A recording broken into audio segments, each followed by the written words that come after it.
അസ്സലാമലൈക്കും ഗായ്സ്. ഇന്ന് ഞാൻ കുടുംബത്തിലൊരു പരിപാടി ഉണ്ട്. അപ്പൊ നമുക്ക് ഇന്നത്തെ ഫുഡ് ഇങ്ങനെ മൊട്ടടിച്ച് കാണാതൊക്കെ വേണ്ടി തൊപ്പിട്ട് വന്നിട്ട് ഇതാണെങ്കിൽ ഇങ്ങനെ ഒരു മോഡൽസ് എപ്പോഴും ഫോട്ടോ എടുത്തിട്ടാ അത് ഞാൻ അങ്ങോട്ട് പറയാൻ നിൽക്കുന്നു. എവിടെ പോയാലും ഇങ്ങനെ പറയിപ്പിച്ചോണ്ട് ഇമ്മച്ചിന്റെ ഒക്കെ ഒരു കാര്യം. ഇമ്മച്ചിയെ ഇനിയെങ്കിലും നിങ്ങൾ നന്നാവൂലേ? ആദ്യക്കുട്ടനാണെങ്കിൽ അവിടുത്തെ ആൾക്കാരെ കണ്ട് പേടിച്ചു. ഓനാദ്യമായിട്ടാ എത്ര ആൾക്കാരെ കാണുന്നത്. ആയൊരു പിന്നെ എവിടെയെങ്കിലും സൈക്കിൾ ഉണ്ട് അതൊക്കെ എടുത്ത് തോട്ടലിന്റെ പണി. ഇത് അങ്ങനെ ഒന്ന് ഞാനും എനിക്ക് സൈക്കിൾ ഓട്ടാനൊന്നുമില്ലല്ലോ. എനിക്ക് അതിനോട് നല്ല ദേഷ്യമൊക്കെ ഉണ്ട്. പക്ഷെ ഞാൻ ആരും മുമ്പിലും കാട്ടൂല. ഫുഡ് കഴിക്കണ പറഞ്ഞാൽ അടിക്കൊന്ന് പോയോക്കിയതാ. അപ്പൊ നമ്മുടെ നാട്ടിലത്തെ എല്ലാ മുഖ്യാതിഥികളും ഉണ്ട് അവിടെ. അപ്പൊ ഓല മുമ്പ് നമ്മൾ കഴിക്കുന്നത് ശരിയല്ലല്ലോ അല്ലേ? അങ്ങനെ തന്നെയല്ലേ? അതിനെ ഇത് നമ്മളെ അൽവിയാക്കും, ഇത് നമ്മളെ അസിക്കാക്കും. ഇനി നമ്മുടെ നാട്ടിൽ മെയിൻ ആളാരും ഇത് നമ്മളെ കോയാക്കും. ഓന്റെ അതേമാതിരി മുട്ട ഉണ്ടല്ലോ 24-ല്. അതുണ്ടോ നോക്കി നിൽക്കണം. പക്ഷെ വന്നത് ഒരു ചേച്ചിയാണ്. പിന്നെ ആ മുട്ടനെ കാണാൻ കാത്തിരിപ്പന്നെ ഇരുന്നോന്റെ. ഞാനിപ്പോ എവിടെ പോയാ മുട്ട?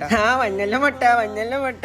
ഇപ്പഴാ ഞാനൊന്നും ഹാപ്പി ആയത്. ഇന്റെപ്പം കൊറേ മുട്ട ഉണ്ടല്ലോ. നമ്മളെ ചെറുക്കും കണ്ടോ കഷ്ടപ്പെടുക്കാണ്ട് ജോലി എടുക്കണേ. വേറെ ഒന്നിനും ഞങ്ങൾക്ക് വേഗം കെട്ടാൻ തന്നെയാണ്. അതുകൊണ്ട് ഓന്റെ മെയിൻ ആക്കണ്ട. പിന്നെ സൽമാൻ പറഞ്ഞ മാസ് ഫോട്ടോ ആണെന്ന്. ചെക്കന്മാരെന്തെങ്കിലും ആഗ്രഹം പറഞ്ഞാൽ നമ്മൾ ചെയ്ത് കൊടുക്കണ്ടേ? എന്തൊരു ഇതാണിത്. ഇവന് മാസ് വെക്കാൻ അറിയില്ലേ? ആ കിച്ചന്റെ അടുത്ത് പുറത്തും പോയോക്കിയതാ. ഈ ബ്രോസ്റ്റ് ഇങ്ങനെ കാണുമ്പോ എങ്ങനെ തിന്നതൊക്കെ നീ നമ്മൾ ഫസ്റ്റ് തിന്നണ്ടാ ഞാൻ ഓൽ കൊടുത്തതാ. അപ്പൊ ഓലൊക്കെ നമ്മൾ വിചാരമല്ല. പിന്നെ ആക്ടിങ് സിംഹമേ. പിന്നെ ഓരോ നേരത്തെ എല്ലാവരും ദ്വാരനിട്ടോ ഓരോ ക്ഷീണം ഫുഡ് കഴിക്കാത്തോണ്ടാണ്. ദ്വാരക്കലെ നമ്മൾ നേരെ ഫുഡ് കഴിക്കുന്നു. അപ്പടാ അവിടെ ആദ്യം കുട്ടൻ എന്നാലും ഇതൊന്നും എനിക്ക് തരുന്നില്ലല്ലോ. ഒന്നില്ലെങ്കിലും എത്ര സാധനങ്ങൾ ഉണ്ടായില്ല. എന്തെങ്കിലും ഒന്നെങ്കിലും ഒക്കെ തന്നൂടെ എനിക്ക്. പിന്നെ വന്നോലൊക്കെ പോകാൻ തുടങ്ങിട്ടോ. പിന്നെ അവസാനമായിട്ട് നമ്മൾ ഇളനീർ ജ്യൂസ് മാറ്റി കുടിച്ച് നിർത്തി. സത്യം പറയാലോ സ്ഥലമല്ല വണ്ടിയിലല്ലോ പള്ളിയിൽ. എന്നാ ഫോളോ ചെയ്ത് നമുക്ക് അടുത്ത വീഡിയോയിൽ കാണാം. അപ്പൊ എല്ലാവർക്കും അസ്സലാമു അലൈക്കും, ബൈ.